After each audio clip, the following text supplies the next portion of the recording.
Você que está aqui no culto presencial, você que nos acompanha de casa, mais um domingo, campanha de missões, que tem como tema Viva o Poder de Transformar. E como a nossa igreja tem adotado como tema para este ano, sermos um agente de transformação. E a divisa, como foi dito pela irmã Lídia, da nossa campanha de missões mundiais, se encontra na segunda carta de Paulo, capítulo 1, verso de número 7, um ensinamento fantástico que Paulo deixa um pastor experiente, que deixa uma informação para um pastor novo. A primeira e a segunda carta de Paulo a Timóteo, assim como a carta de Paulo a Tito, são conhecidas como epístolas pastorais, orientação de um grande missionário, orientação de um grande homem de Deus que viveu uma experiência fantástica, onde o poder transformador da palavra e do Senhor Jesus o alcançou, trazendo uma mudança em sua vida, que chegou até os nossos dias, que chegou na minha vida, que chegou na sua vida. Se hoje nós somos alcançados pelo Evangelho, é porque esse grande missionário chamado Paulo, que fora comissionado pelo Senhor, pagou um preço alto, e é o que nós vamos ver nesta manhã. E quando ele diz, na divisa proposta, porque Deus não nos tem dado um espírito de covardia, mas de fortaleza, de poder, de amor e de moderação. Assim como Paulo encoraja a Timóteo, eu quero também te encorajar nesta manhã a sermos agentes de transformação. Abra sua Bíblia, por gentileza.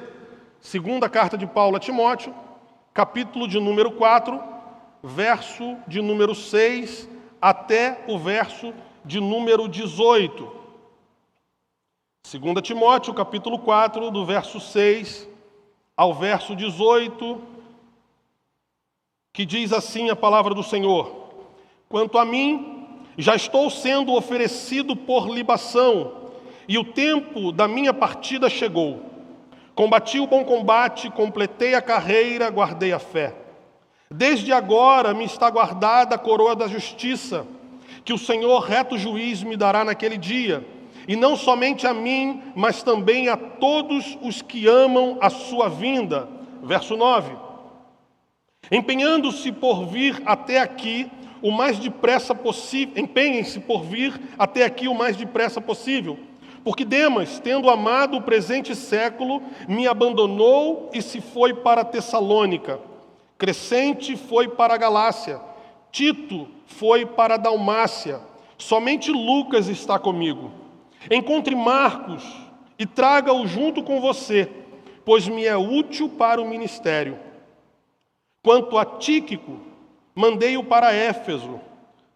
Quando você vier, traga a capa que deixei em Troade, na casa de Carpo. Traga também os livros, especialmente os pergaminhos. Alexandre, o ferreiro, me causou muitos males. O Senhor dará retribuição de acordo com o que ele fez. Verso 15. Tome cuidado com ele também você, porque resistiu fortemente às nossas palavras. Na minha primeira defesa, ninguém foi a meu favor. Todos me abandonaram. Que isto não lhe seja posto na conta.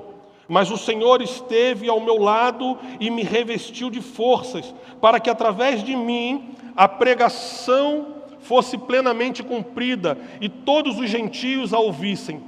Eu fui libertado da boca do leão. O Senhor me livrará também de toda obra maligna e me levará salvo para o seu reino celestial. A Ele a glória para todos sempre. Amém. Últimas palavras de Paulo. Paulo, já no final da sua carreira, Paulo narra exatamente fazendo um resumo de tudo o que lhe havia acontecido durante o seu ministério. E se estamos no mês de missões, se estamos falando de missões, precisamos entender o que é missões. Como fazer missão? O que é missão?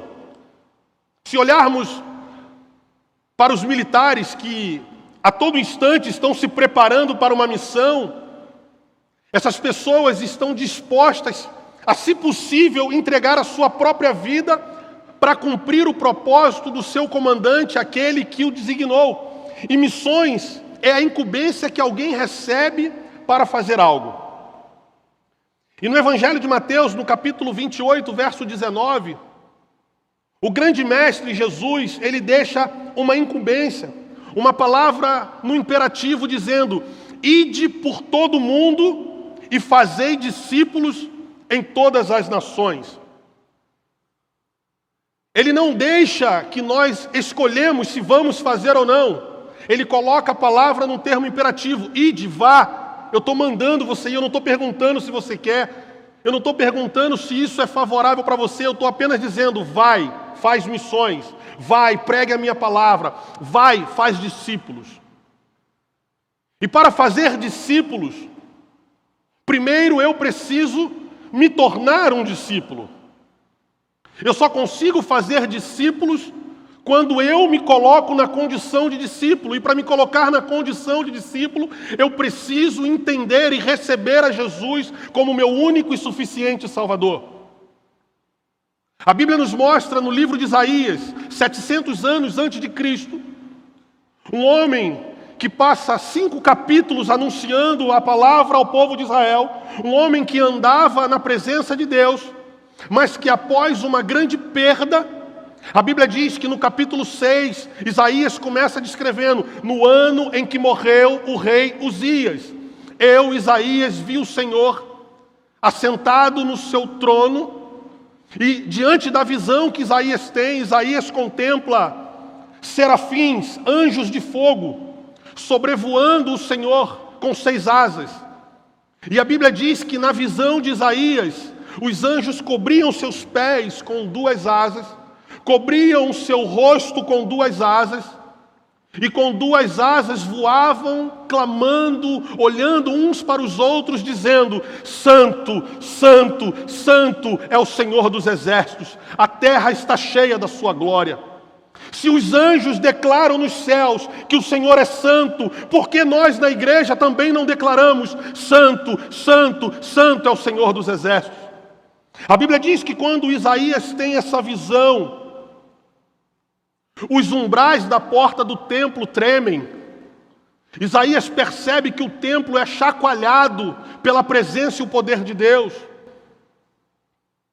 Anjos cobrindo os pés nos lembram quando a palavra de Deus nos diz: guarda os teus pés quando entrares na casa do Senhor.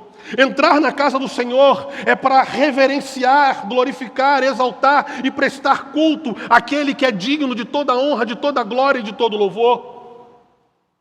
Com 2 asas, os anjos voavam, e a Bíblia diz que aqueles que esperam no Senhor voarão com asas como águia. É tempo de voarmos na presença do Senhor, é tempo de clamarmos a Deus, é tempo de exaltarmos o nome do Senhor, é tempo de anunciar que Jesus salva, que Jesus liberta, que Jesus cura, é tempo de sermos discípulos, agentes de transformação para fazer discípulos de Jesus. Só que isso acontece em meio à perda. Interessante que o capítulo 6 começa no ano em que morreu o rei Uzias. O rei Uzias era rei de Judá. O rei Uzias era um parente próximo de Isaías. Alguns teólogos dizem que ele era primo, outros dizem que ele era tio. Fato é que ele era alguém muito próximo, além de ser o rei da nação, era também um parente próximo. E parece que Deus tem umas formas de agir que muitas vezes nós não entendemos.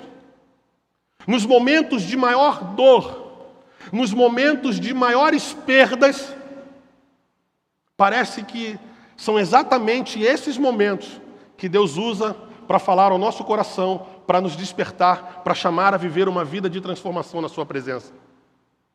Quando Isaías tem a visão, a Bíblia diz que a primeira coisa que Isaías faz é reconhecer o seu estado de homem pecador. Ele diz: ai de mim, que vou perecendo, porque sou um homem de lábios impuros e habito no meio de um povo de impuros lábios. E diz a palavra do Senhor que um anjo com Atenaz pega uma brasa viva no trono de Deus, toca nos lábios de Isaías e diz: purificados estão os teus pecados. A partir daquele momento, Isaías passa a viver uma vida grandiosa e se torna o maior profeta messiânico, o profeta que mais falou acerca de Jesus 700 anos antes do Verbo se transformar em carne e habitar em nosso meio. A partir de um momento de dor, a partir de um momento de perda, Isaías tem uma visão, Deus transforma a sua vida e lhe leva a ser um agente de transformação para a nação de Israel. Talvez, tal como Isaías, que entrou no templo naquele dia, no ano da morte do rei Uzias, entrou cabisbaixo, entrou triste, entrou preocupado porque uma grande perda havia chegado à sua vida. Talvez esteja exatamente assim você que está aqui no culto presencial ou você que nos acompanha de casa, vivendo um momento de perda, vivendo um momento de dor. Mas neste momento Deus quer se revelar a você, transformar a tua vida, te alcançar e fazer com que você tenha uma vida plena em sua presença. Não foi diferente na vida do apóstolo que escreve a Timóteo. A Bíblia diz que este homem que perseguia a igreja de Jesus, este homem que mais do que perseguir o cristão, mais do que perseguir o povo de Deus, este homem perseguia o próprio Senhor Jesus. Haja visto que Atos dos Apóstolos, no capítulo 9, a Bíblia vai dizer quando Saulo se encontra com Jesus no caminho de Damasco, a palavra de Jesus direcionada a ele é: Saulo, por que você me persegue? Jesus não disse: Saulo, por que você persegue o meu povo? Saulo, por que você persegue a minha igreja? Jesus diz: Saulo, por que você me persegue? Havia uma intenção em Saulo de exterminar a pregação da palavra do Evangelho. Havia em seu coração o desejo de exterminar a propagação da nova aliança. Só que encontrar-se com Jesus implica em perdas, implica em conversão, e conversão é mudança de direção. A Bíblia diz que quando os reis magos foram visitar a Jesus, quando o seu nascimento havia acontecido, a Bíblia diz que eles foram no palácio, porque se procura um rei no palácio. E quando chegaram no palácio, o rei disse: ele não está aqui, mas vá, e quando vocês encontrarem, voltem aqui e me digam onde ele está, para que eu também vá e o adore. A Bíblia diz que os reis magos foram até o local da manjedoura, mas ao retornar para as suas cidades, retornaram por um caminho diferente. Todos aqueles que se encontram com Jesus jamais voltam pelo mesmo caminho que o levou até ele. Todos aqueles que se encontram com Jesus, ao ter um verdadeiro encontro, voltam por um caminho diferente. E Paulo, ao se encontrar com Jesus, a caminho de Damasco, a Bíblia diz que, ao cair prostrado em terra, Saulo ele perde a visão. E aquele homem poderoso, aquele homem que era um homem culto, um homem conhecedor da lei, precisa agora, de forma debilitada, entendendo que ele não pode fazer absolutamente nada. Ele tem um encontro com Jesus, ele pergunta a Jesus o que ele precisa fazer, e a orientação de Jesus é: vá à casa de Judas, a rua direita, a primeira rua nomeada na Bíblia, e lá você receberá as orientações.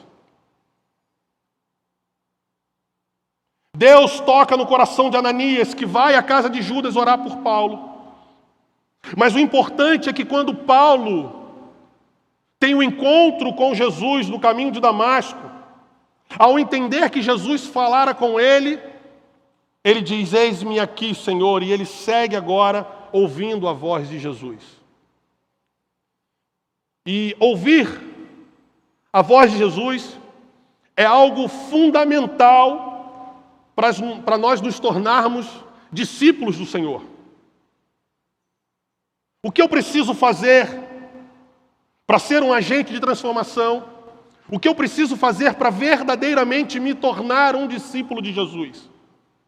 Tem muitas pessoas que querem viver o poder transformador, que estão diante da presença de Deus, que estão semanalmente nas igrejas cultuando ao Senhor, mas, infelizmente, vivendo uma vida religiosa, vivendo uma vida totalmente afastada de Deus.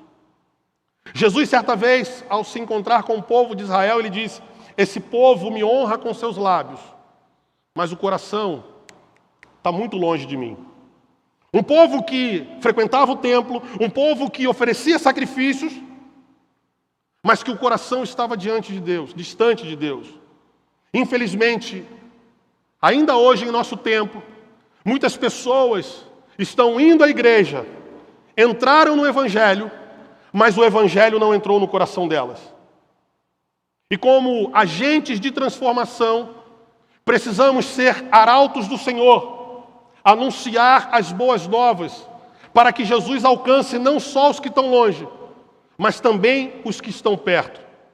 E em 1 Samuel, capítulo 3, a Bíblia relata que Samuel estava na casa de Eli, e quando Samuel ouve a voz do Senhor, por 3 vezes o chama o Senhor, e Samuel não entende, mas quando há o entendimento para se tornar discípulo de Jesus, a Bíblia diz que Samuel declara: eis-me aqui, fala que o teu servo ouve. Fala, Senhor, que o teu servo ouve. Daquele momento em diante, Samuel assume sobre a sua vida um compromisso com Deus, de ser um agente de transformação para a nação de Israel. Começa a fazer missões locais. Para ser discípulo de Jesus, em primeiro lugar, eu preciso ouvir, entender e me colocar à disposição do meu Senhor. Jesus, ele anda com os seus discípulos, anuncia-lhe a sua palavra. João, no capítulo 1, ele vai declarar que o Senhor era o Verbo que se fez carne e habitou no meio de nós. Mais à frente, no verso 11, ainda do capítulo 1, João vai dizer que ele veio para os seus, mas os seus o rejeitaram. Mas no verso 12 ele diz: mas todos aqueles quanto recebeu, deu-lhes o poder de serem feitos filhos de Deus, a saber, os que creem no seu nome. Se você recebeu a Jesus como seu único e suficiente Salvador, você sai da condição de criatura e passa a ser agora um filho de Deus.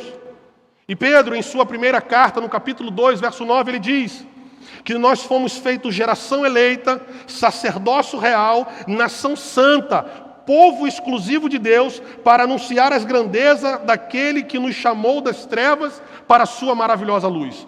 Mais do que ser filhos de Deus, ele também nos chama para ser sacerdócio santo. Olha o privilégio que Jesus nos dá através da sua morte. Das 12 tribos de Israel separadas, as 12 tribos eram chamadas por Deus, mas apenas uma tribo, a tribo de Levi, era a tribo que tinha intimidade para entrar no lugar santo dos santos. A única tribo que podia servir em um local destacado de privilégio era a tribo de Levi. E pela morte e ressurreição de Jesus, Jesus nos coloca não somente na condição de seus filhos, mas também nos coloca na posição de sacerdotes, de nação santa, povo eleito, príncipes e princesas do Senhor. E talvez você esteja pensando: por que ele está voltando lá atrás no Antigo Testamento? Se a gente está falando de missões, e ele leu 2 Timóteo, que está quase lá no final da compilação da Bíblia Sagrada. Precisamos entender quem nós somos. Precisamos entender quem nos chamou. Precisamos entender para onde nós vamos.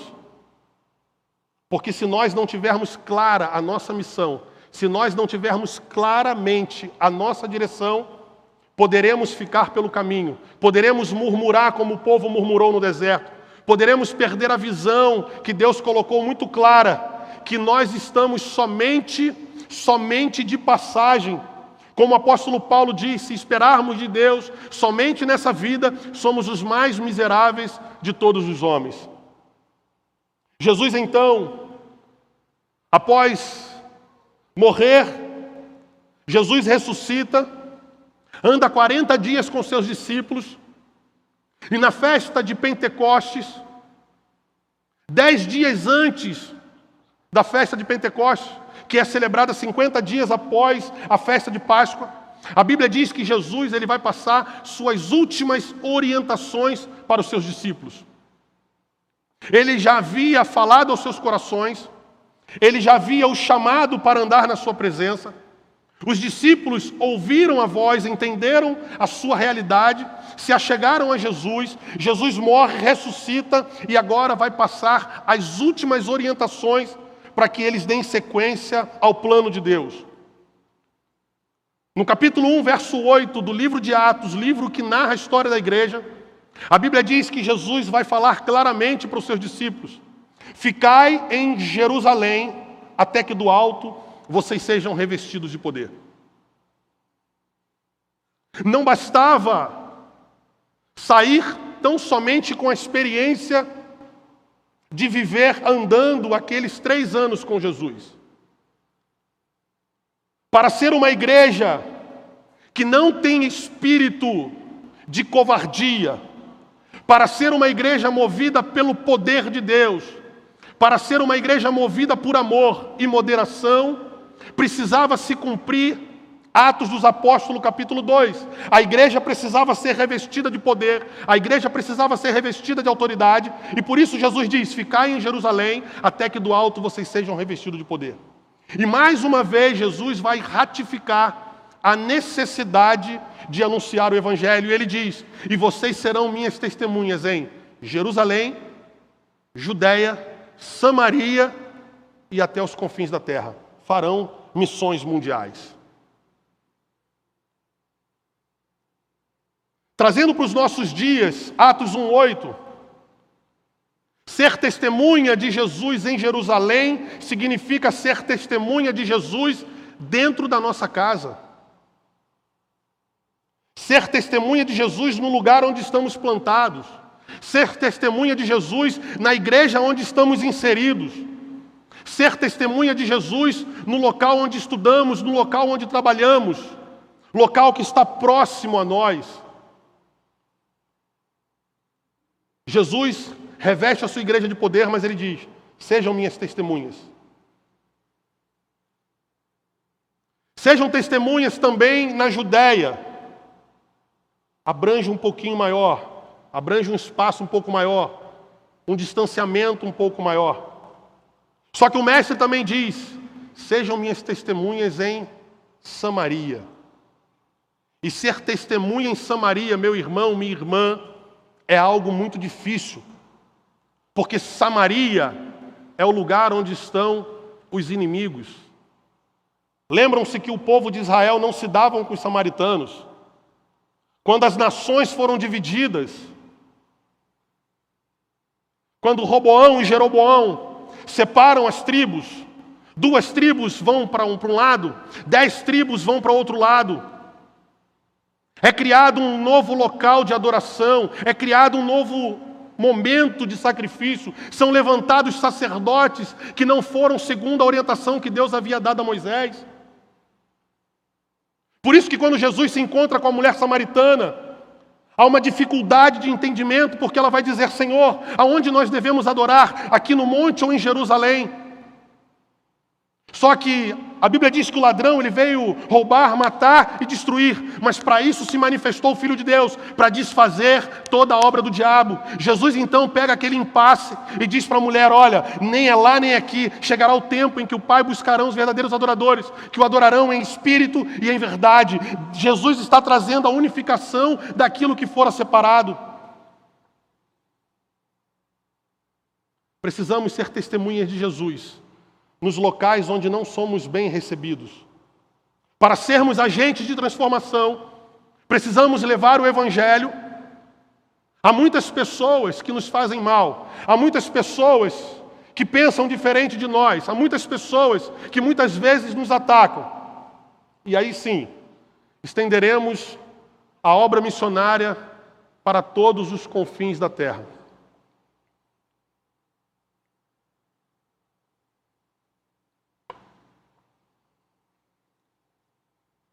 Entramos em Atos dos Apóstolos, capítulo 2. Jesus subiu aos céus. Disse que não deixaria a sua igreja sozinha. Quando Jesus sobe aos céus, ele diz que enviaria o Consolador, o Espírito Santo, que estaria conosco todos os dias. Não devemos temer o poder de transformação e não devemos temer entrar nesses países que perseguem o Evangelho. Precisamos, com ousadia, movidos pelo poder de Deus, mas com o coração cheio de amor, alcançar essas nações que precisam ser alcançadas, assim como eu e você um dia também precisamos e fomos alcançados. Glória ao nome do Senhor por isso. E quando nós entramos em Atos dos Apóstolos, capítulo 2, a Bíblia diz que assim como nós estamos reunidos aqui, estavam todos reunidos no mesmo lugar. E de repente um vento veemente e impetuoso veio sobre aquele lugar e diz a palavra de Deus que todos foram cheios do Espírito de Deus. E falando em outros idiomas, alcançaram nações que estavam ali. O poder do Evangelho de forma prática, sendo manifesto através da vida de homens simples, pescadores, que ao falar em outro idioma, movido pelo poder de Deus, vão impactar o coração de representantes de outras nações, a ponto de dizer, não são todos esses varões galileus? Por que então os ouvimos falar segundo a nossa própria língua, da qual somos nascidos? Desesperados pela pregação de Pedro, desesperado pelo grande sermão onde Pedro prega a palavra, e diz a Bíblia que 3.000 almas se convertem ao Senhor. A Bíblia diz que Pedro dirige uma palavra para aqueles homens: creiam no Senhor Jesus e sejam batizados. Interessante que Deus não deixa a dever a ninguém. O dia é Pentecoste, festa da colheita, celebrada 50 dias após a Páscoa, 50 dias após a festa da libertação. Pedro prega e 3.000 almas se convertem. Quando nós voltamos para o livro do Êxodo, quando Israel sai do Egito, 50 dias após a saída do Egito, a primeira Páscoa instituída, o povo está diante do Monte Sinai, onde Deus lhe entregara a palavra. E diz a Bíblia que há alvoroço no arraial, e Deus dá uma ordem a Moisés, que estava 40 dias no monte: desça, porque o teu povo tem se corrompido, tem se afastado da minha presença. A Bíblia diz que Moisés desce do monte. Ao ver que o povo havia feito um bezerro de ouro para adorar, Moisés joga as tábuas no chão, quebrando-as, chama Arão à responsabilidade.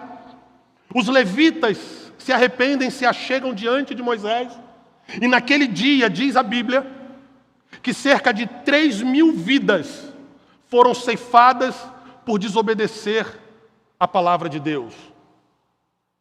Deus tira 3.000 vidas do meio do povo de Israel no Êxodo, mas devolve 3.000 vidas com a pregação do Evangelho em Atos dos Apóstolos. Deus retribuindo com o seu maravilhoso amor. E diante desse cenário, a Bíblia diz que a pregação do Evangelho começa a crescer. Os discípulos agora, não só vocacionados e chamados pelo Senhor, agora também vivenciam o derramamento do Espírito sobre a igreja. Agora não só, mas é palavras ouvidas do Mestre, agora é manifestação de poder, agora é autoridade sobre a igreja, para cumprir o que Jesus havia falado. Os discípulos seguem anunciando o Evangelho, os discípulos seguem com autoridade anunciando a Jesus, seguem anunciando ao povo judeu que o Messias que havia sido anunciado chegou, morreu, ressuscitou. E paralelo a esse cenário, a história está correndo para um homem chamado Saulo. Um homem que, aos 6 anos de idade, fora alfabetizado na lei judaica. Um homem que estuda dos 6 anos até os 14 anos de idade, se preparando, conhecendo a palavra de Deus, conhecendo as leis, conhecendo os profetas, conhecendo os salmos. Com 14 anos de idade, esse homem passa por uma cerimônia judaica chamada Bar Mitzvah, onde ele se torna de maior idade, segundo os costumes daquele povo, onde ele se torna responsável agora pela sua vida espiritual. Então seu pai, que era um homem fabricante de tendas, um homem importante na Arábia, um homem que vivia em Tarso, pega Saulo com 14 anos, leva para Jerusalém. Agora ele precisa ir além. Enquanto Jesus está crescendo, do outro lado a história está preparando um homem que lá na frente seus caminhos iriam se cruzar. Saulo chega em Jerusalém, vai para a escola de profetas de Hillel, uma das mais conceituadas em Jerusalém. Ali agora ele vai se preparar para ser um grande doutor da lei, alguém com autoridade. Se coloca como discípulo nada mais, nada menos do que Gamaliel, um homem extremamente importante, um doutor da lei, um membro do Sinédrio. Paulo se prepara, é injetado no seu intelecto, nas suas emoções, toda a cultura de seu povo, todo o conhecimento de seu povo. E quando observa que no meio da sua terra, no meio do seu povo, há uma manifestação dizendo agora que é surgida uma nova aliança, é se levantado um Messias que prega, e quando ele prega, os aleijados andam, os cegos enxergam, os surdos ouvem, os mortos ressuscitam. A ira vem em seu coração. Enquanto a ira está incendiando, inflamando o seu coração, a igreja de Cristo prospera. Porque quanto mais o inimigo se levanta, quanto mais Satanás se levanta contra a igreja, mais Deus derrama autoridade, poder e ousadia sobre o teu povo. Lá no livro de Êxodo, quando surge um novo faraó que não conhecia José, capítulo 1 de Êxodo, a Bíblia diz que faraó intenta no seu coração contra o povo hebreu, porque eles cresciam, eles se multiplicavam. Satanás semeia no coração de Faraó, e ele diz, olha, vamos nos levantar contra esses hebreus, porque pode ser que venha guerra, e eles se juntando por serem maior do que nós, possam nos subjugar. A Bíblia diz que Faraó dá uma ordem para que todos os meninos nascidos fossem sacrificados. Mas a Bíblia também diz que quanto mais Faraó perseguia, mais os hebreus cresciam e prosperavam porque Deus era com eles. Quanto mais as lutas vêm sobre a nossa vida, quanto mais o inimigo se levanta contra nós, mais o Senhor se levanta em nosso favor, mais o Senhor se levanta em favor da sua igreja, porque está escrito que as portas do inferno jamais prevaleceriam contra a igreja do Senhor. Paulo é tomado por uma ira. A igreja cresce. No capítulo 6 de Atos dos Apóstolos, a igreja toma uma proporção tão grande que os apóstolos precisam de ajuda. E é feito um concílio para que fossem levantados diáconos para auxiliar no serviço. Os apóstolos ficariam envolvidos com a leitura da palavra e com a oração. E os diáconos cuidariam das causas das viúvas, dos órfãos, dos necessitados, serviriam à mesa.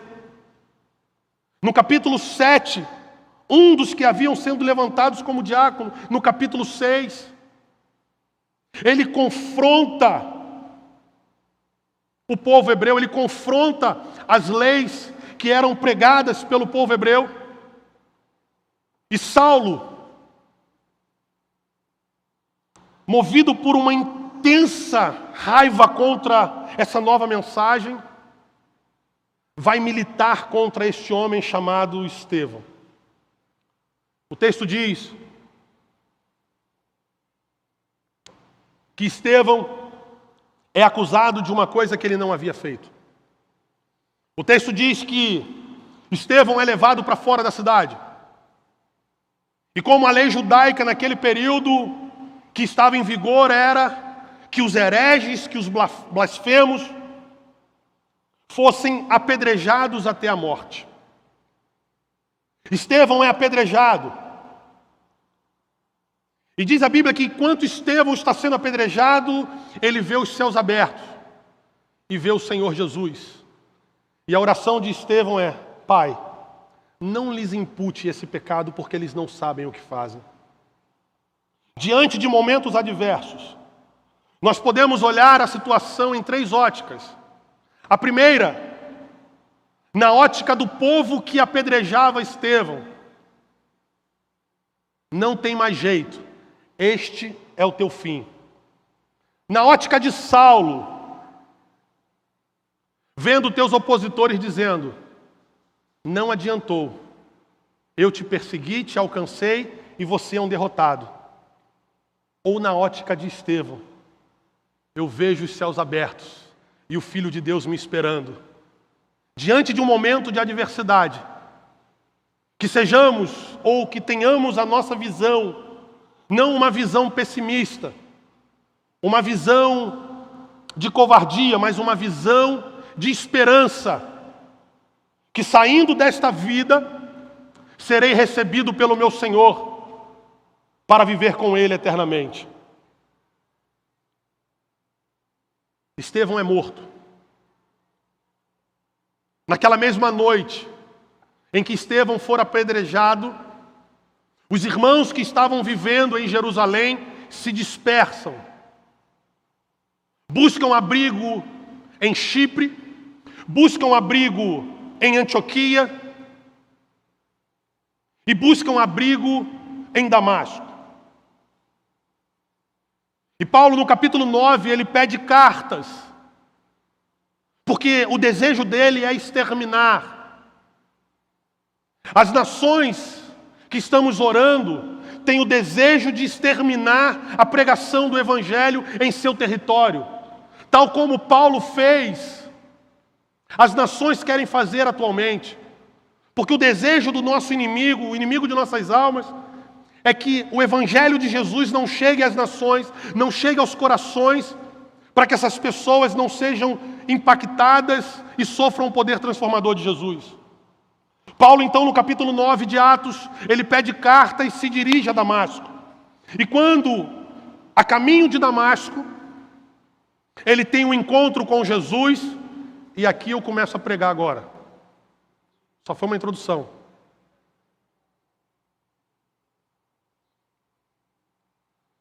Calma, gente, eu termino antes da meio-dia. Se encontra com Jesus.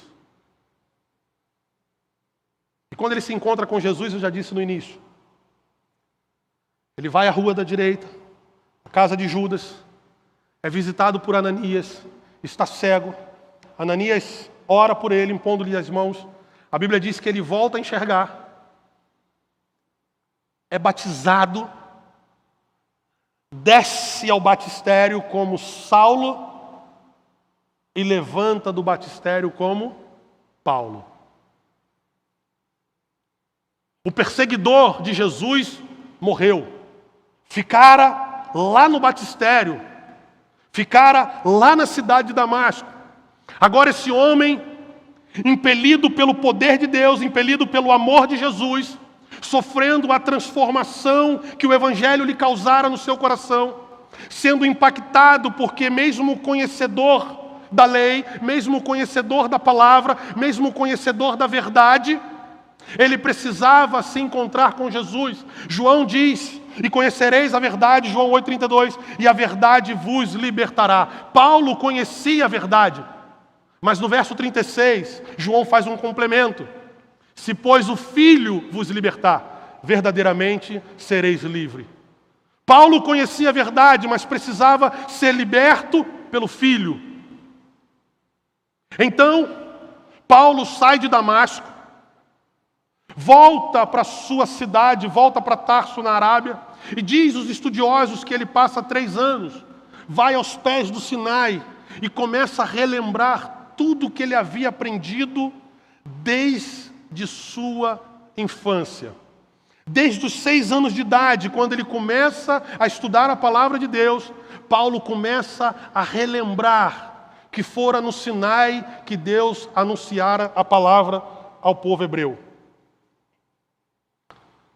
Paulo então entende que assim como Deus deu a palavra no Sinai, ele precisava ser aquele que levaria a palavra de Deus a todo o seu povo. 3 anos se passam. Paulo então resolve voltar a Damasco.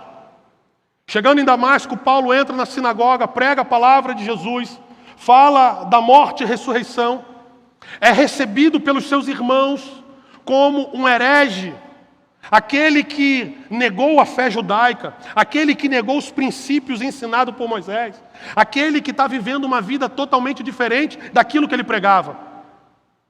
Paulo então é escorraçado de Damasco.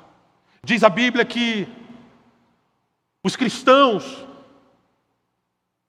colocam Paulo num cesto e descem ele pelo muro. Foge de Damasco. Paulo então decide voltar a Jerusalém. No seu coração havia o desejo de pedir perdão aos irmãos pelo que havia feito ou que havia permitido que acontecesse na vida de Estevão. Quando Paulo chega em Jerusalém, a Bíblia diz que Paulo procura ter com Pedro. E Deus, como sempre tem o cuidado de todas as coisas, sabe exatamente onde colocar cada peça. A Bíblia diz que Barnabé leva Paulo a ter um encontro com os apóstolos, Pedro e Tiago, irmão de Jesus. Pedro recebe a Paulo, recebe seu pedido de perdão, mas a igreja, ainda muito machucada pelo que Paulo havia feito, resolve se voltar contra ele. Parece que estamos vivendo esse texto exatamente nos nossos dias. Quando alguns dos nossos irmãos cometem erros, cometem deslizes, vacilam na sua caminhada. E muitas vezes, quando reconhecem a sua real situação, ao invés de recebê-los de braços abertos, muitas vezes agimos como os crentes da igreja primitiva de Jerusalém, colocando Paulo para fora. Não lhe resta outra alternativa. Paulo precisa voltar à sua cidade. E por cerca de 7 anos, Paulo vai trabalhar construindo tendas, que era um ofício de seu pai. Mas em seu coração havia uma ardente palavra que ele precisava anunciar o Evangelho de Jesus. A igreja em Jerusalém se reúne. O Evangelho precisa sair de Jerusalém, precisa atingir Judeia, precisa atingir Samaria, precisa ir até os confins da terra, porque foi o que Jesus falou em Atos 1:8. A igreja então se reúne, e agora o Espírito Santo vai falar ao coração da liderança da igreja, dizendo: separa para mim Paulo e Barnabé. Agora, aquele homem que tivera um encontro com Jesus, aquele homem que tinha o seu coração transformado, aquele homem que tinha sua mente mudada, é comissionado pelo Espírito Santo. Barnabé então vai, busca Saulo, ou melhor, Paulo, e partem em sua caminhada para anunciar o Evangelho a todos os judeus que estavam dispersos. Paulo então chega a uma cidade chamada Chipre. Anuncia o Evangelho a alguns judeus que estavam na área leste da cidade. E depois que ele anuncia, ele vai para a ala oeste, a uma cidade chamada Pafos. E chegando em Pafos, Paulo anuncia com ousadia o poder de Deus, anuncia com autoridade, com muito amor o poder de Deus. E Érimo, um dos feiticeiros, porque Pafos era uma cidade movida por feiticeiros, Éremos confronta Paulo e diz a palavra de Deus que Paulo o repreende, dizendo para ele que daquele tempo a algum tempo ele se tornaria uma pessoa cega.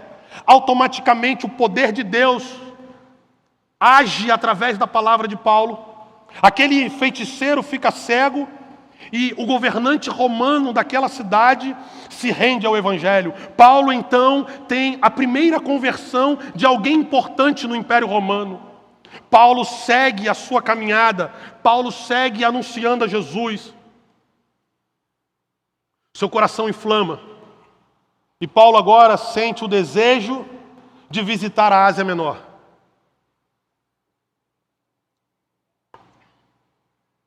Na Ásia Menor ele vai para Antioquia da Psídia, Listra, e vai muito além.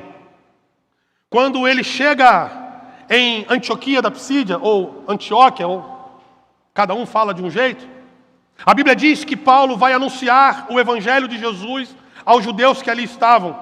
Mas quando ele fala da ressurreição, os judeus zombam da sua pregação, zombam da sua mensagem. Paulo então consente em seu coração de levar a palavra aos gentios. Começa ali a obra missionária de missões mundiais para que você, para que eu fôssemos alcançados. Paulo agora não vai mais levar a palavra só aos judeus. Paulo agora vai levar a sua palavra, a palavra de Deus, a palavra que Jesus colocou em seu coração, a todos os povos, raças, tribos, línguas e nações. Paulo então parte à cidade chamada Listra. Quando Paulo chega em Listra, a Bíblia diz que Paulo cura um homem que estava aleijado. A cidade idólatra, a cidade que adorava deuses pagãos, comparam Paulo ao deus Hermes e oferecem sacrifícios a esse deus. Paulo e Barnabé, ao perceber o que estava acontecendo, movidos pelo espírito de moderação, porque muitas vezes ser agente de transformação de Deus pode acarretar no nosso coração a soberba e entender que nós agimos por nós mesmos. Quando a Bíblia diz, Jesus vai dizer que sem Ele nós não podemos fazer absolutamente nada. São apedrejados, são lançados fora da cidade. E milagrosamente, por uma ação do poder de Deus, esses homens sobrevivem. E ali há uma certa separação. Porque um ano depois, a palavra que eles haviam semeado antes começa a dar resultado. Chega a Capadócia. Paulo insiste na sua missão. Só que Paulo, por conta de uma discussão com Barnabé a respeito de um homem chamado Marcos, eles se separam. Existem momentos na nossa vida em que nós não andaremos mais juntos. Porque Deus nos chamou e nos vocacionou, cada um para um propósito específico. É muito comum você começar a sua trajetória num lugar e movido pelo poder de Deus, que talvez naquele momento você não entenda. Mas Deus que te olha hoje já sabe o que vai acontecer com você daqui a alguns anos. Talvez o inimigo, ao entender que aquela separação entre Paulo e Barnabé era algo que lhe agradara, no coração de Deus, Deus estava dividindo para multiplicar. É o que nós fazemos nos pequenos grupos. Quando o grupo cresce, nós dividimos. E aquele que era um grupo agora são dois. 2 viram 4, 4 viram 8. E esse conceito se aplica na vida de Paulo e de Barnabé. Paulo então segue agora a sua viagem sozinho. Barnabé volta para Jerusalém. Paulo continua fazendo missões, porque há algo que está ardendo em seu coração. Paulo agora vai para Filipos. Paulo vai para Macedônia e chega em Filipos, capital da Macedônia. A Bíblia diz que Paulo prega o Evangelho, anuncia o Evangelho. E uma mulher chamada Lídia, uma comerciante, uma mulher de alto poder aquisitivo, recebe a Jesus como seu Salvador. Paulo vai para sua casa, a batiza e se torna a primeira família, o primeiro lar cristão na Europa. Paulo continua anunciando o Evangelho. Nesse momento em que Paulo está na cidade de Filipos, ele recebe a ajuda Porque Jesus disse que não é bom que a gente ande sozinho, tem que andar de dois em dois. Pastor Dario nos ensina que não se vive um evangelho em carreira solo. A gente precisa estar junto, a gente precisa estar em comunhão, a gente precisa fazer o que está escrito no Salmo 133, ó quão bom e quão suave é que os irmãos vivam em união. Tendo dois, se um fraquejar, o outro ajuda a levantar. Se um desanimar, o outro diz, vamos embora, eu te ajudo. Sobe aqui no meu ombro, se apoia em mim. E a igreja então resolve mandar ajuda. E manda um homem chamado Silas. E diz a Bíblia que Paulo e Silas caminhando, de repente se levanta uma menina que dava muito dinheiro para os seus senhores, com o espírito de adivinhação. Uma menina que zombava dos missionários. E Paulo, percebendo e movido pelo poder de Deus, entendendo que aquela menina estava possessa, a Bíblia diz que Paulo repreende o espírito maligno que estava sobre aquela menina. A menina é liberta. Os seus senhores ficam revoltados porque perdem dinheiro, porque ela ganhava dinheiro adivinhando as coisas.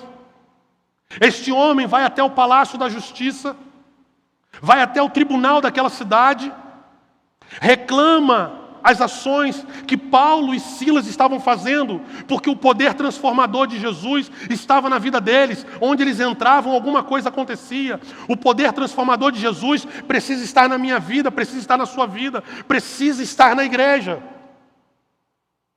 Aqueles homens são condenados, despidos, açoitados com varas e lançados na prisão. Talvez, se fôssemos eu ou você, estaríamos murmurando, reclamando, Senhor, por que isso está acontecendo comigo?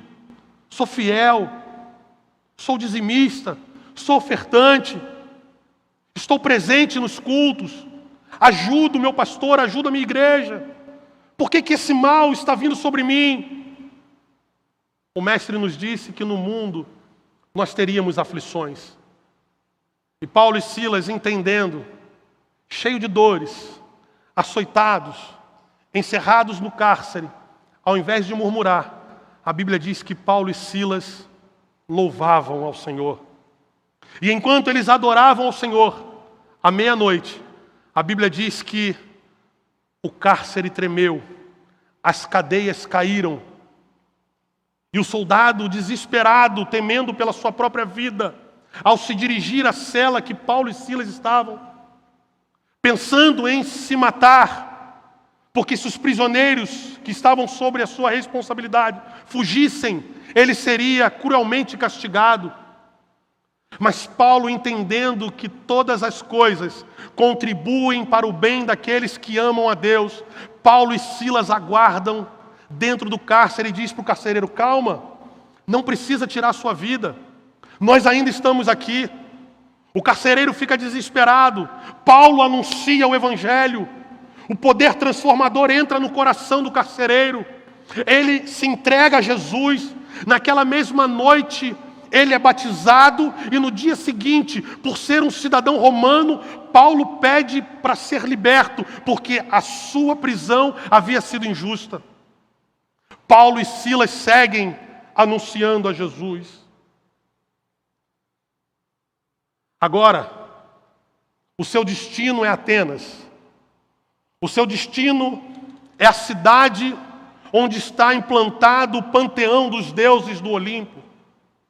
Agora, o doutor da lei, transformado pelo Evangelho de Jesus, vai à cidade do conhecimento, a cidade da filosofia, a cidade dos homens intelectuais, dos grandes artistas, dos grandes escritores, dos grandes políticos. Uma cidade que durante 100 anos está sendo governada pelo Império Romano.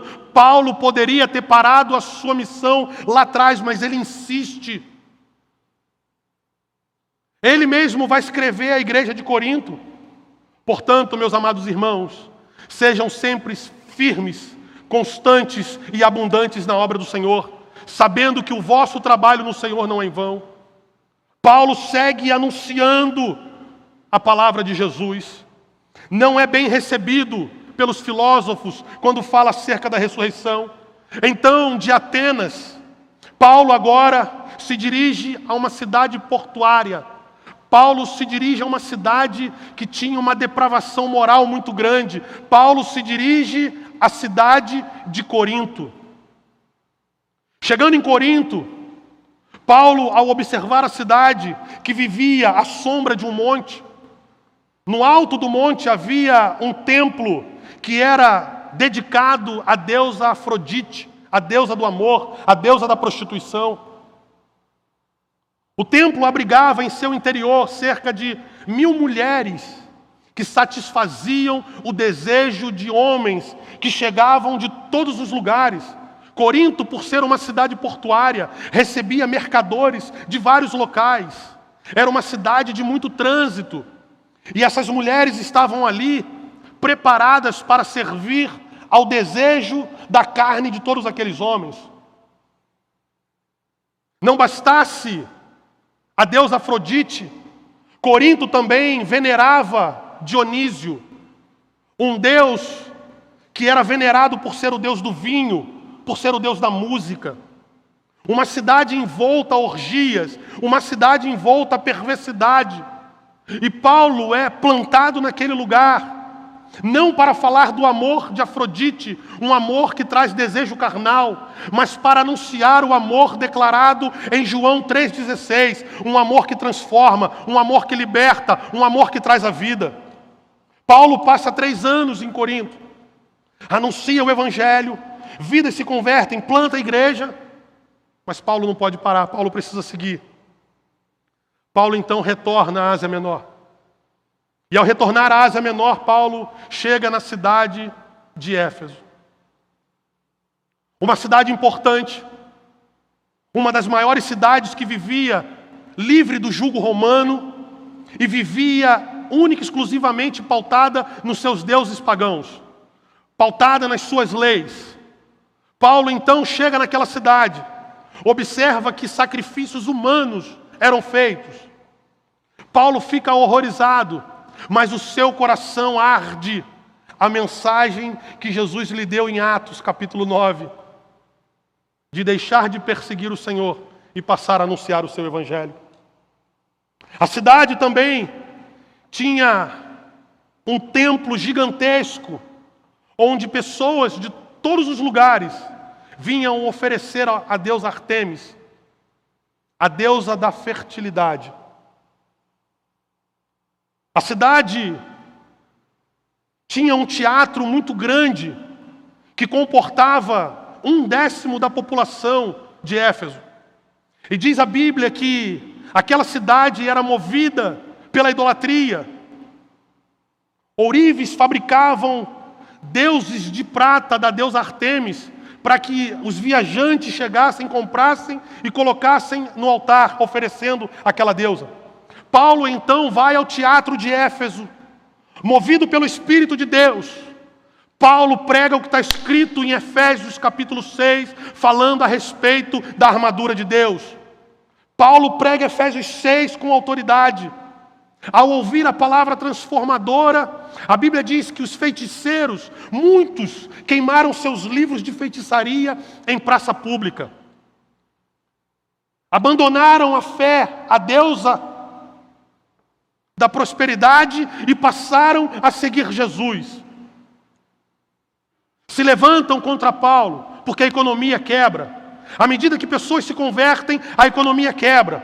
À medida que Jesus entra na cidade, o poder transformador vai alterando todo o processo. À medida que nós entramos com a palavra, à medida que nós alcançamos nações com missões, Jesus vai transformando o ser humano de dentro para fora e vai mudando o ambiente onde este está plantado. Talvez você não se imagine num campo missionário. Talvez você não se enxergue largando a sua casa, largando o seu trabalho e partindo em direção ao campo missionário. Mas existem 3 formas de nós sermos agentes de transformação e sermos missionários. A primeira forma, você pode ir. A segunda forma, se você não pode ir, você pode dobrar os teus joelhos e clamar a Deus. para que o poder de Deus esteja sobre a vida dos missionários, para que as palavras anunciadas alcancem corações, para que vidas sejam libertas. E a terceira forma é você ser um mantenedor, um ajudador, alguém que vai financiar para que aqueles que foram vocacionados e chamados pelo Senhor tenham a provisão para que o nome do Senhor seja anunciado. Paulo então sai da cidade de Éfeso e retorna pela última vez a Jerusalém. Chegando em Jerusalém, Paulo, ele sabe que pela lei judaica os gentios não podiam entrar no templo. Paulo então pega todos aqueles gentios que haviam ouvido a palavra de Jesus, entra no templo com eles, um alvoroço é criado, porque os judeus religiosos não queriam que os novos convertidos se associassem à sua fé. Muitas vezes, meu irmão, minha irmã, nós vemos pessoas novas convertidas, pessoas que estão caminhando na fé, pessoas que estão começando a sua trajetória e colocamos impedimentos, barreiras, para que elas façam parte do nosso meio, para que elas vivam a unidade, para que elas vivam o corpo em Jesus junto conosco. O que os judeus fizeram com a igreja no início do século, muitas vezes nós fazemos 2000 anos depois. Não queremos inserir em nossos grupos, não queremos inserir em nossas realidades. Paulo, quando leva aquele povo que havia conhecido o Deus de Israel, os que haviam recebido a palavra de Deus, expulsam.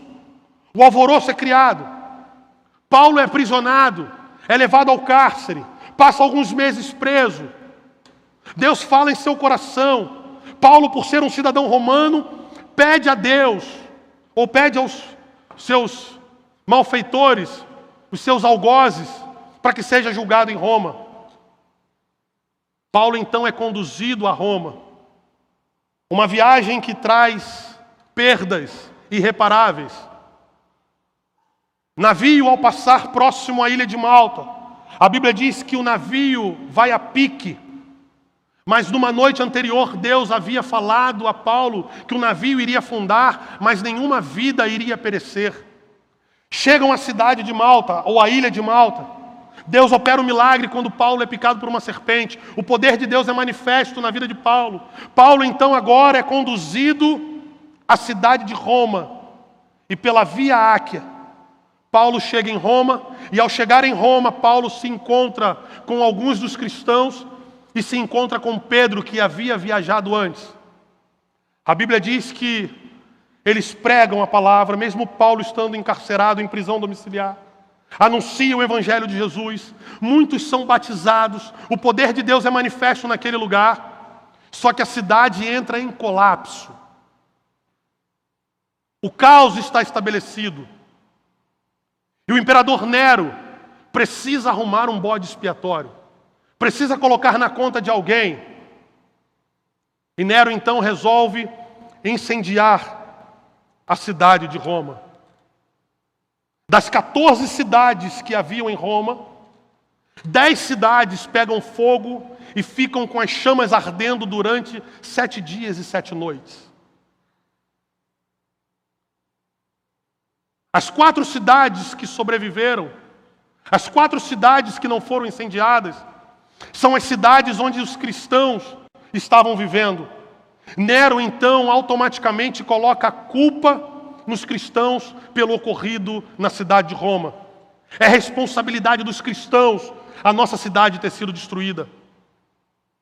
As pessoas se levantam contra. A Bíblia diz que os cristãos foram mutilados por cães, foram crucificados, foram colocados em postes, tiveram seus corpos incendiados.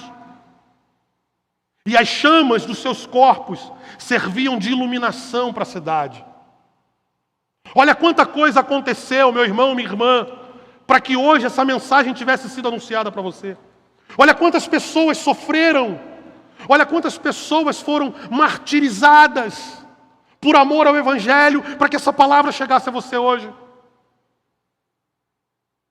Pedro é preso. condenado à morte. Recusa-se a ser crucificado por se achar indigno de morrer como seu mestre morreu. Pedro então é crucificado de cabeça para baixo.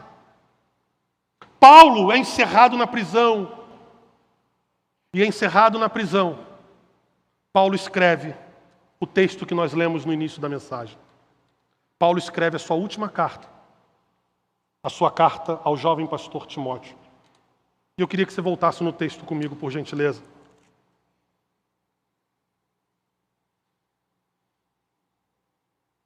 Paulo narra algumas coisas que no final da sua vida precisamos entender que esse é o desabafo de um missionário. Ele diz que estava sofrendo, ele diz que fora rejeitado, ele diz que fora acusado. Ele pede que traga de volta Marcos, porque este lhe é útil no ministério. Aquele homem que gerou uma confusão entre Paulo e Barnabé, lá no início, que fez Paulo seguir por um caminho e Barnabé seguir por outro. Paulo agora está dizendo, traz ele de volta, porque ele me é útil no ministério. Sempre é tempo de restaurarmos relacionamentos perdidos.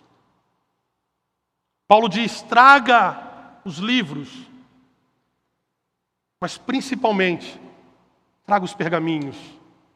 O homem está no final da vida, o homem está aprisionado, o homem está pronto para morrer, mas ele diz, traz os pergaminhos, porque eu preciso ler, eu preciso estudar. E isso é algo que precisa ser dito para a nossa geração, que não lê a palavra, que não estuda a palavra, que não busca conhecer a palavra do Senhor. Precisamos meditar na palavra de dia e de noite, precisamos nos alimentar da palavra, porque como escrito no Salmo 119, verso de número 105, lâmpada para os nossos pés é a tua palavra e luz para os nossos caminhos. Se queremos andar em luz, precisamos estar atentos à palavra do Senhor. E no verso de número 7, do capítulo 4, que nós lemos inicialmente, Paulo traz uma referência do seu passado. Ele diz, combati o bom combate. Ele não está arrependido de todas as mazelas que ele sofreu, de todas as acusações que ele vivenciou, de tudo aquilo que aconteceu em sua vida. Paulo faz menção do seu passado dizendo, combati o bom combate, valeu a pena. No verso de número 6, Paulo faz menção do seu presente quando diz, quanto a mim, estou sendo oferecido. Paulo sabia que não era o Império Romano que estaria tirando a sua vida. Ele mesmo estaria entregando a sua vida por amor a Jesus. Ele diz, eu estou me oferecendo. Não são eles, não são os poderes humanos que vão tirar a minha vida. Eu entrego a minha vida porque eu sei em quem eu tenho crido. Eu sei que ao sair deste mundo, o meu Senhor me receberá, tal como Estevão sofreu, viveu, e eu estava lá vendo tudo o que estava acontecendo.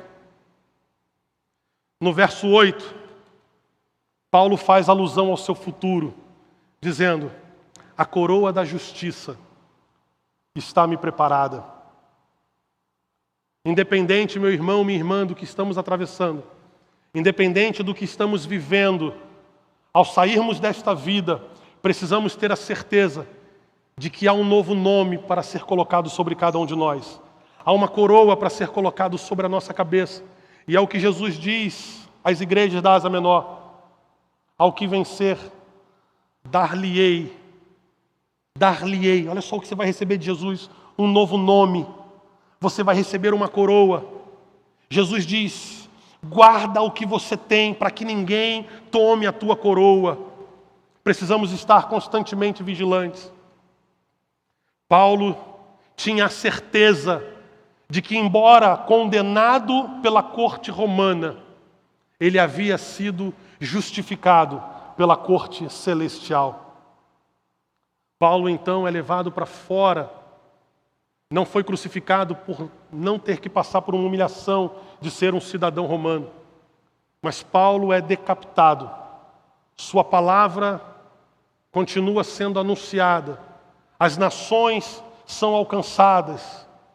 E 2000 anos depois, o Evangelho chegou para você, chegou para mim, chegou para você que está em casa. O poder transformador de Jesus, a ação transformadora na vida de Paulo, nos alcançou, porque um dia alguém quis fazer missões. E missões é um dever de cada um de nós.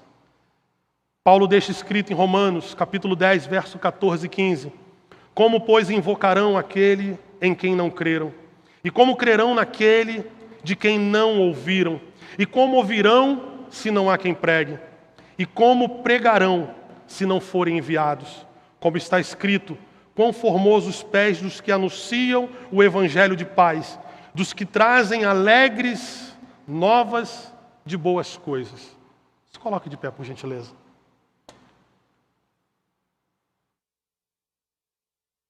Queria pedir ajuda do Ministério de Louvor. Aquele louvor que vocês cantaram da Aline Barros. É a Aline Barros, né? Vamos louvar ao Senhor. Você que está em casa, você que está conosco aqui.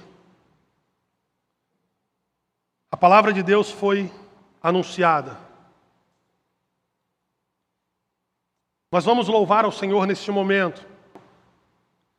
E talvez, tal como Isaías, citado no início da mensagem, você se encontra com perdas que lhe traz dor, pensando em parar, pensando em desistir. Naquele momento, Isaías teve uma visão, foi revigorado pelo Senhor e seguiu.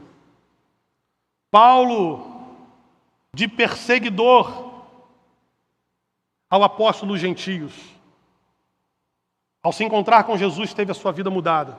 E talvez você que está nos ouvindo nesta manhã precisa também viver esse poder transformador. Precisa sentir Jesus trabalhando na tua vida. E você que está em casa, se nesse momento você quiser entregar a tua vida para Jesus, se nesse momento você quiser se reconciliar com o Senhor, enquanto nós louvamos a Deus, escreva no chat, nós vamos orar pela sua vida.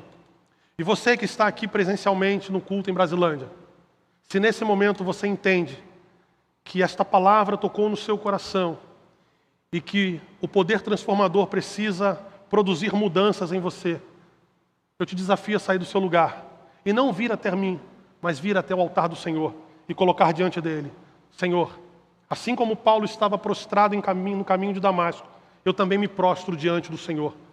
E que o Senhor possa transformar a tua vida para que você viva o poder transformador e seja um agente de transformação para a glória e louvor do nome do Senhor.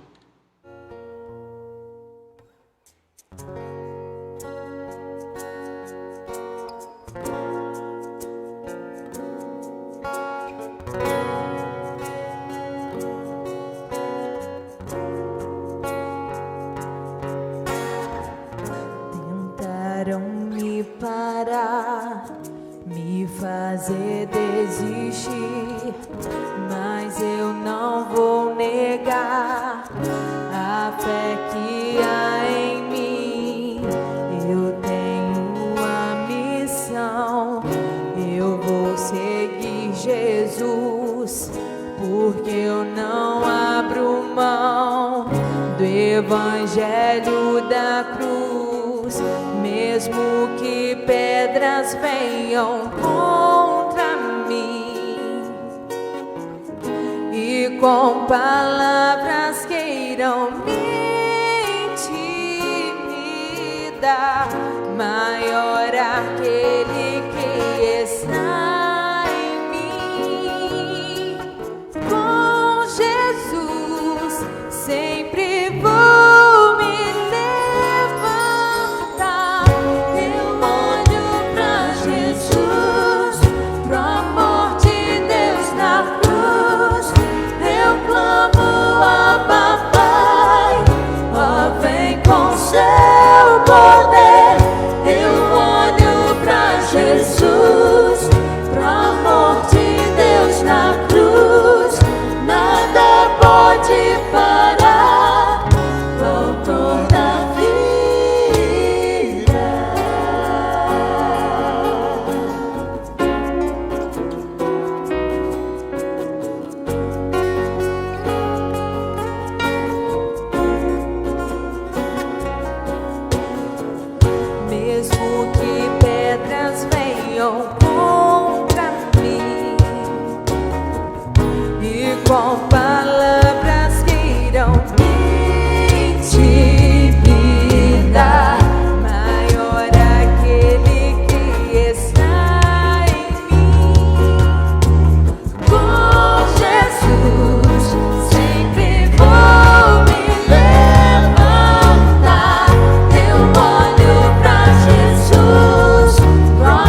Pai, Senhor, em nome de Jesus, queremos seguir olhando para o Senhor, que é autor e consumador da nossa fé.